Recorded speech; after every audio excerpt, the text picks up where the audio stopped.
Sebelum kita mengenali tentang pendidikan kita yang sekarang, kita perlulah mengetahui tentang sejarah pendidikan kita, terutamanya sebelum merdeka.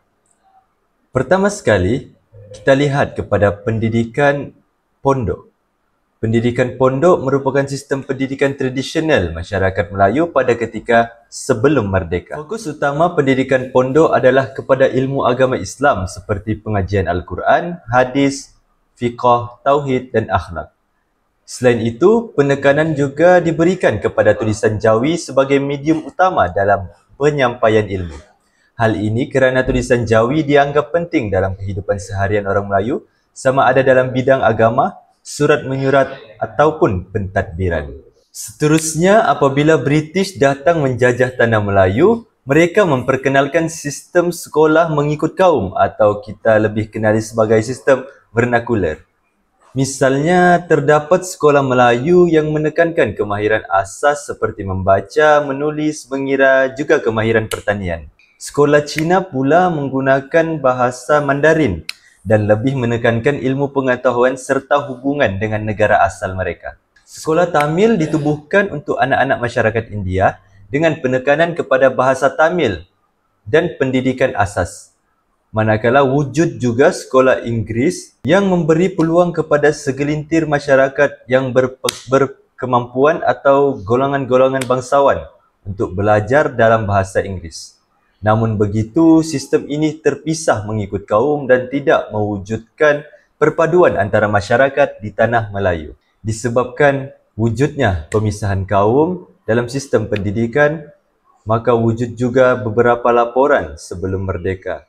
Wujud laporan pendidikan yang diperkenalkan oleh British, antara yang penting ialah laporan Barnes pada tahun 1951.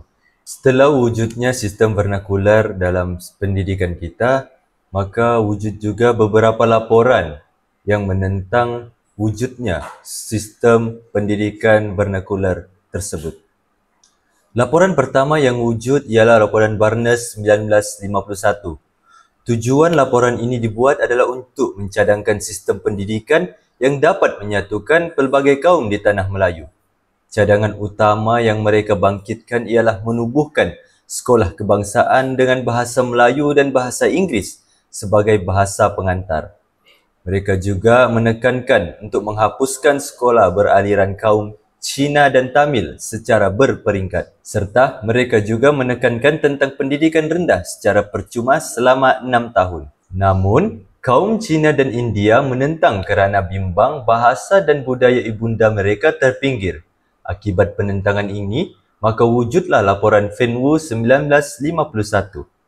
Tujuan laporan ini adalah untuk memberi respon kepada bantahan kaum Cina terhadap laporan Barnes.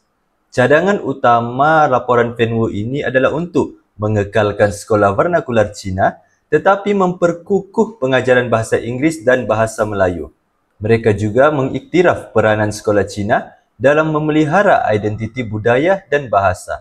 Namun selepas itu, wujud pula laporan Razak 1956, di mana laporan Razak ini memberi dokumen paling penting, iaitu asas kepada dasar pendidikan kebangsaan selepas merdeka. Cadangan utama laporan Razak ini ialah satu sistem pendidikan kebangsaan, sekolah kebangsaan bahasa Melayu dan sekolah jenis kebangsaan Cina dan Tamil, tetapi dengan kurikulum dan peperiksaan yang sama. Bahasa Melayu sebagai bahasa kebangsaan dan bahasa pengantar utama secara beransur-ansur. Dalam laporan tersebut juga memberi cadangan utama untuk memperluas penggunaan bahasa Inggeris sebagai bahasa kedua serta pendidikan rendah secara percuma selama 6 tahun. Okey, baiklah, kita beralih pula kepada perkembangan pendidikan selepas pasca merdeka, iaitu selepas merdeka, yang terbahagi kepada 3 bahagian, iaitu tahun 1957 hingga tahun 1970 hingga tahun 1999 dan juga 1990 hingga tahun 2010. Yang pertama iaitu 1957, iaitu diperkenalkan iaitu Ordinan Pelajaran 1957 dan juga Akta 1961, iaitu dalam ordinan ini memperkenalkan bahasa Melayu menjadi bahasa pengantar utama dalam sistem pendidikan negara. Sebagaimana kita tahu, bahasa Melayu ini merupakan satu bahasa yang dapat menjalinkan hubungan di antara semua kaum Melayu, Cina India dan sebagainya. Manakala bagi penggunaan Akta 1961 pula ialah menetapkan pendidikan asas sebagai wajib untuk semua kanak-kanak dan juga memastikan pendidikan di bawah pengawasan kerajaan. Ini bermakna kerajaan sudah mula mengambil serius berkaitan pendidikan seawal usia 7 tahun di peringkat sekolah rendah. Fokus utama pada waktu ini ialah fokus penyatuan kaum dan juga peluang sama rata, yang mana kita melihat sistem pendidikan yang melibatkan silibus yang sama bagi setiap kaum. Yang kedua, tahun 1970 hingga tahun 1990, di sini diperkenalkan dasar ekonomi baru di sini yang melibatkan pendidikan ialah untuk mengurangkan jurang antara kaum. Di sini juga terdapatnya pertumbuhan universiti awam seperti Universiti Malaya, Universiti Kebangsaan Malaysia dan juga Universiti Pertahanan Malaysia. Di sini menampakkan bahawa pertumbuhan sistem pendidikan negara amatlah mencanak kerana berlakunya kenaikan tinggi yang menawarkan bidang penawaran ijazah master dan juga ijazah doktor falsafah. Dan juga pada ketika ini berlakunya juga penekanan sains dan teknologi moden di sekolah berasmal penuh SBP.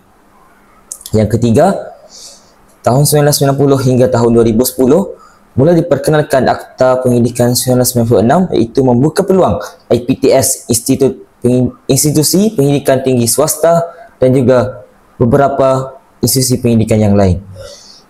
Di sini juga terdapat beberapa penubuhan buah sekolah seperti Sekolah Bestari dan juga ICT mula diperkenalkan. Baiklah, apa itu Sekolah Bestari? Sekolah Bestari ini merupakan sekolah yang dipilih oleh Kementerian Pendidikan Malaysia KPM sebagai menjadi model dalam penggunaan teknologi maklumat, iaitu ICT, bagi meningkatkan proses pembelajaran.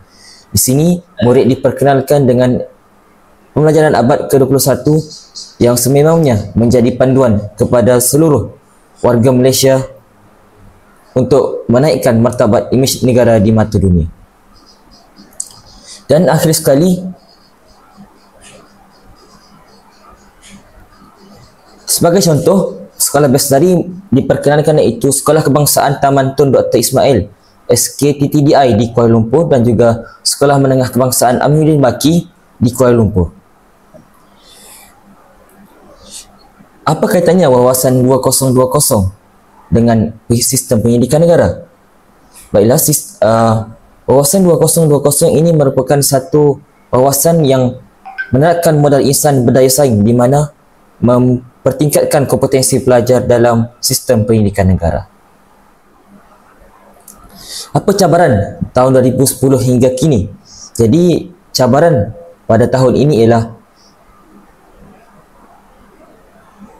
baiklah, apakah cabaran pada era 2010 hingga kini?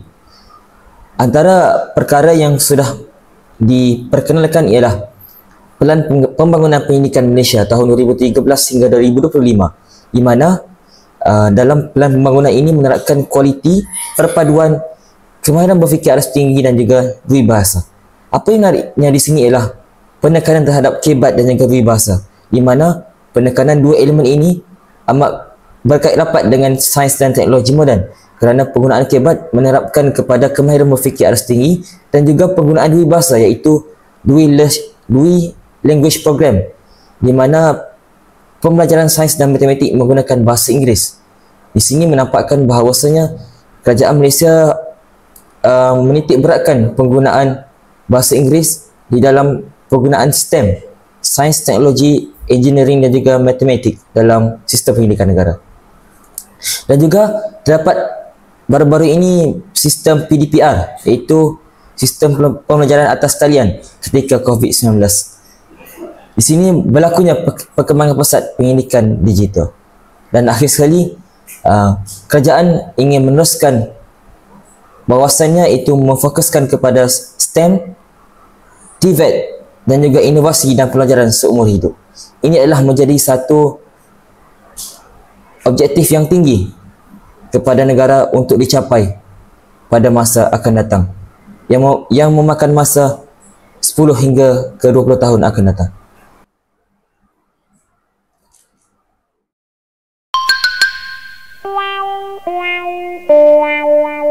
Baiklah, seterusnya kita akan masuk kepada hubungan antara perkembangan pendidikan di Malaysia dengan falsafah pendidikan kebangsaan dan falsafah pendidikan guru. Baiklah, sebelum kita menghubungkan kait, kita kena mengetahui apa itu falsafah pendidikan kebangsaan. Secara amnya, falsafah pendidikan kebangsaan 1988 merupakan ialah pendidikan di Malaysia adalah satu usaha berterusan ke arah memperkembangkan potensi individu secara menyeluruh dan bersepadu. Jadi, pendidikan di Malaysia ini dilaksanakan berpandukan falsafah pendidikan kebangsaan sebagai hala tuju utama. Jadi, apakah hubungannya? Jadi, secara kasarnya, antara hubungan di antara falsafah pendidikan Malaysia, falsafah pendidikan kebangsaan dan pendidikan di Malaysia adalah yang pertama, kurikulum di sekolah dan universiti dirangka untuk seimbang daripada segi intelektual, rohani, emosi dan jasmani ataupun lebih dikenali sebagai JERIS.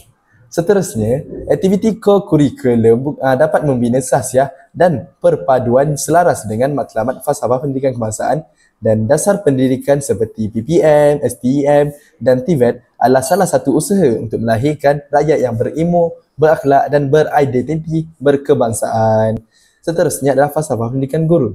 Jadi falsafah pendidikan guru 1987 ini adalah menekankan guru yang berkerti mulia, berpandangan progresif dan berilmu dan berketerampilan. Jadi pendidikan di Malaysia ini menuntut guru sebagai ejen pelaksanaan falsafah pendidikan kebangsaan. Jadi hubungannya adalah guru dapat melaksanakan PDP berlandaskan nilai falsafah pendidikan guru, iaitu mendidik bukan sekadar akademik tetapi juga sahsiah murid itu sendiri.